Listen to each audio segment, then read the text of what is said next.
Selanjutnya, surat dakwaan.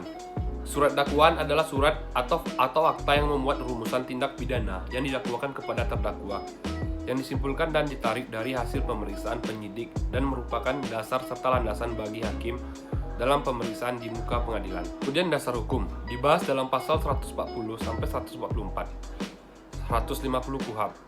Ciri dan isi dakwaan. Dalam pasal 143 ayat 2 KUHP, surat dakwaan diberi tanggal dan ditandatangani serta berisi identitas, nama lengkap, tempat lahir, umur atau tanggal lahir, jenis kelamin, kebangsaan, tempat tinggal, agama, dan pekerjaan tersangka.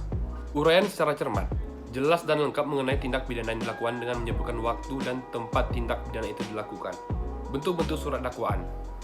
Yang pertama, surat dakwaan tunggal, yaitu surat dakwaan yang bentuknya tunggal. Di dalamnya hanya terdapat satu tindak pidana saja yang didakwa kepada seorang terdakwa atau lebih dari seorang terdakwa. Dalam berkas perkara hanya dalam satu tindak pidana yang dilakukan oleh terdakwa dan penuntut umum beranggapan cukup satu tindak pidana yang didakwakan. Yang kedua, surat dakwaan alternatif. Dalam surat dakwaan alternatif ini hanya ada dua dakwaan yang dapat dipilih salah satunya untuk dibuktikan kebenaran peristiwa pidananya. Ciri khas surat dakwaan ini adalah di antara dua dakwaan yang disusun di dalamnya menggunakan kata atau, karena dengan kata itu salah satu dakwaan harus dipilih untuk dibuktikan. Ketiga, surat dakwaan subsidiar.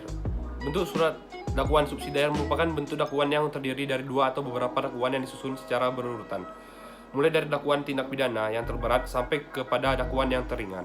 4. Surat dakwaan kumulasi, yaitu dakwaan yang berbentuk multiple, yakni surat dakwaan yang disusun berupa rangkaian dari beberapa dakwaan atas kejahatan atau pelanggaran. Sederhananya, gabungan dari beberapa dakwaan sekaligus. Misalnya dalam tindak pidana tersebut, pelaku melakukan pencurian dan pemerkosaan terhadap korban serta membunuh korban tersebut untuk menghilangkan jejak kriminalnya.